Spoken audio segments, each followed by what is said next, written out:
rules, and then our lieutenant, my OIC, would read it over. And then sometimes, depending on the topic of the story, another person would review it to make sure, okay, we're good.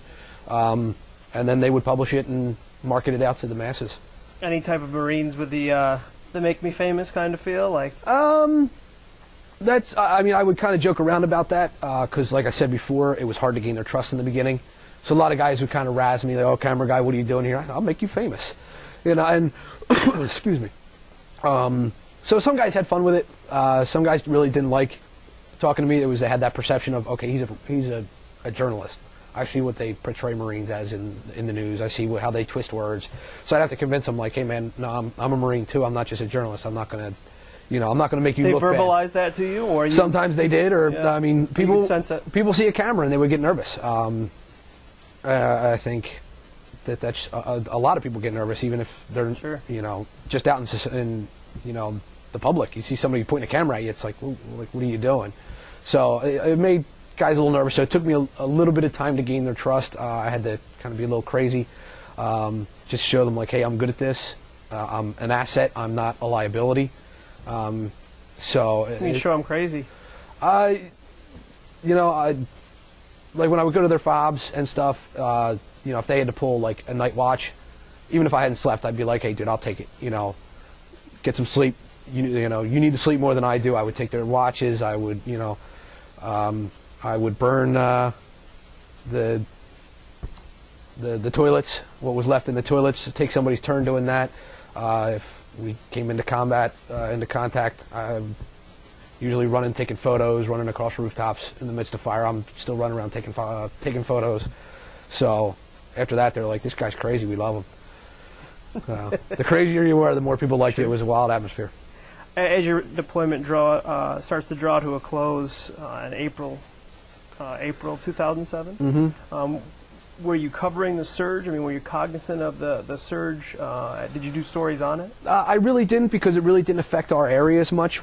We were the only battalion in Fallujah, so the surge really didn't apply to us. It wasn't like more battalions showed up to Fallujah to help us out.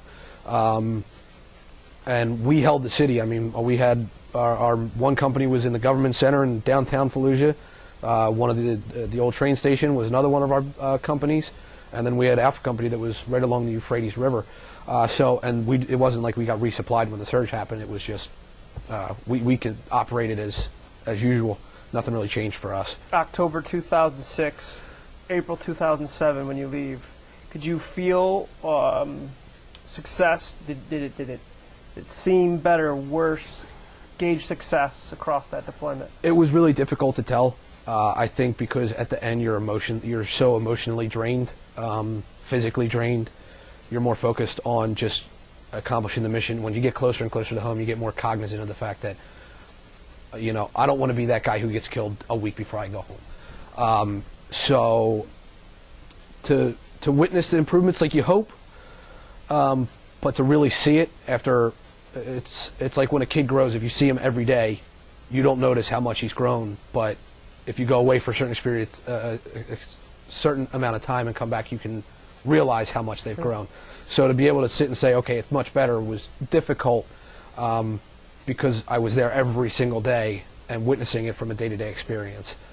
Any type of reintegration or a slowing of the pace before you left theater? Somewhat. For the last, I would say, like 2 or 3 days, I really didn't have much responsibilities. My replacement had come in. The other battalion had already really come in and stepped forward. Relief in place training for them? Yes. And the guy that took my place had already been to Iraq once, so it really didn't take a turnover adjustment. Mm-hmm. He already knew what he was getting himself into, what his requirements were. He had been with his battalion for a long time, so it was very simple for me. So my last couple of weeks weren't that bad, but I was still covering stories of the transition and the turnover and stuff, so I really didn't get a break until like the last 3 days before we left. How did you feel on the way out the door? I was excited. I mean, last day in Iraq, you remember that? That in April 2007? I'm trying to think. I remember my last day in Bahariya more than because we went from Bahariya to Khatam, an air base, which, all we did was sleep, and we didn't have any responsibilities but to be around for if we got a flight home. I remember waiting for the helos, and just inexplainable feeling. It's just like you feel almost guilty that you survived because we lost so many guys. How many? We lost 22. You're excited to know that you're going home. You're nervous about going home and how you're going to be able to readjust into the lifestyle of not being in combat for 7 months and not being on your toes and ready at a moment's notice for 7 straight months for anywhere between 12 to 18 hours a day.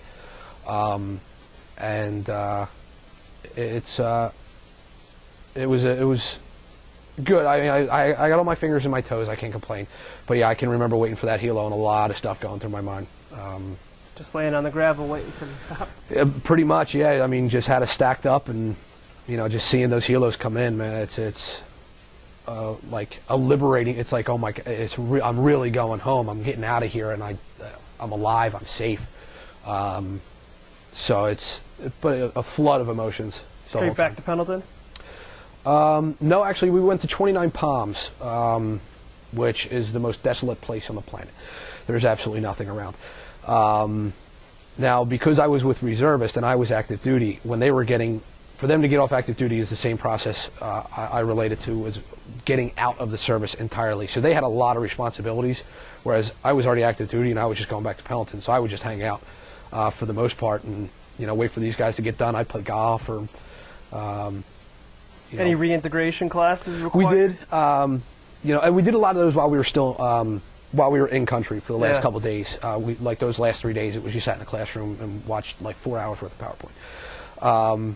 They do their best to help you reintegrate. They really, really try to get yourself, ready for it. But it's still shocking. It's a very difficult process in the beginning. So I did the 10 days, and then I went back to Pendleton. And when you're surrounded by other guys who have been there, it's really not that difficult to reintegrate yourself. But when you go home and you're surrounded by people who don't know what you're going through. Pennsylvania home? Yes. It's very, very difficult, and it's difficult for them because they don't understand, but it's very, very difficult. It was very difficult for me because I couldn't tell them. I didn't want to tell them, but... Were they reading your stories while you were gone? Oh, yeah. Yeah, they had... So you got to have a unique experience where you're actually writing about what you're seeing constantly. Yeah. The hardest part would be leaving my own opinion, staying objective, and, keeping the story flowing without influencing from my own personal feelings and what I experienced, and focusing more on the Marines who were there with me. The way I looked at it was, I'm not the story. These guys are the story. I'm going to let them write the story. I'm just going to put the words down. So yeah, they got to follow it. Did you ever make the mistake putting yourself into the story? I don't think I did. That's a good question. I may have, and somebody else might have noticed it, but I don't realize it. But I'm really not sure whether I had a little bias in it or not. I did my best to stay objective, though.